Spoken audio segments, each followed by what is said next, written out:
Glory be to God. It's another great day today. I give God thanks for this wonderful season of prayer and fasting. Truly, God has been showing himself in strange ways and in unique ways, explosive revelations, insights, and various words of wisdom. I've truly been blessed, and I hope that each and every one of us who are engaged also are equally blessed as well. And one significant thing I learned during this season is that many a times God may not necessarily speak to you during the time you are fasting. During those hours, perhaps that you are, yes, fasting, going without food and seeking his face and praying and studying the word, you may not necessarily hear what exactly, hear or receive the answer to your prayer. You may not necessarily hear God or receive the answer to your prayer. Interestingly, your answer may come outside the hours where you are not fasting or after you have broken your fast. I'll give you an example. Say, for example, you are fasting from, 6 a.m. in the morning till 3 p.m. During that time, when you are seeking God's face and studying the word, and yes, you are learning and you're growing and you're spiritually growing and becoming stronger, that expectation that you have may be delivered to you perhaps by 5 p.m.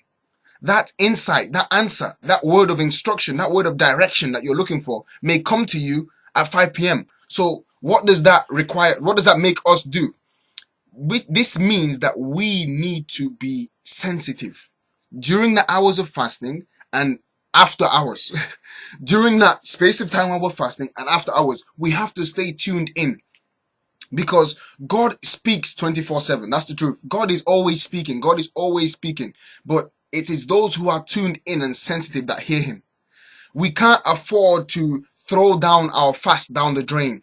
We've fasted, we have prayed. Don't make that cutoff point when you break your fast the time to do different things. Perhaps go places that you shouldn't go, listen to destructive music, or get involved in arguments. That's all the devil's trick to rob you of your blessing. The key: stay tuned in, stay focused, stay alert, stay agile. Even though you are eating something, stay agile. Even though you are perhaps exercising, stay agile, stay sensitive. This season of prayer and fasting is not just for a period of time. God is continuously speaking. As I informed us last week, this is not just 21 days of prayer and fasting and stop. No, it is 21 days and on. It is 21 days and make it a lifestyle. We're not just doing something on and off. We're being initiated into a fasting lifestyle where whether we're eating or not eating, we are sensitive. Whether we're going somewhere or sitting still, we still are keeping our spiritual antennas on to hear from God.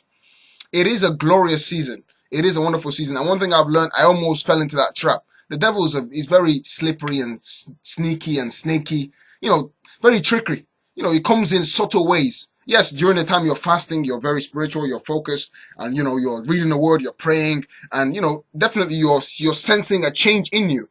But that moment where you say, okay, now it's time to break my fast, and you take the communion, you break your fast, suddenly it starts bringing to your mind those events that make you bitter, those places or those people that might have annoyed you, or those things that you need to talk about that you don't need to talk about that may ultimately, lead you to sin. He starts bringing those things in, and we have to be aware of that and cut him off.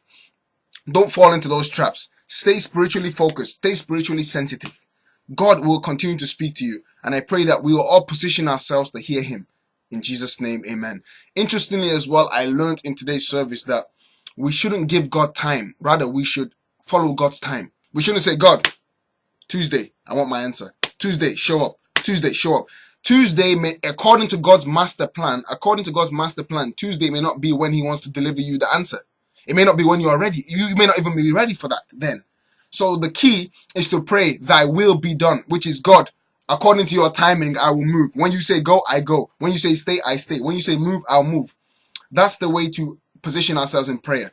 We shouldn't be commanding or ordering God to do certain things at a certain date as if God owes us something, because he doesn't. We ought to open up our hearts to God and seek his will and plan and get a clear direction and instruction about what he wants us to be and where he wants us to do, what he wants us to do and where he wants us to be. That's the way to fly. This season is powerful. As we enter into this new week, I just pray that we'll continue to grow in our walk with God, in our love for God, and we'll emerge as lights of the world. Always remember, you are different to make a difference. What you're doing right now is unique. Not everyone is doing this. Not everyone is praying and fasting.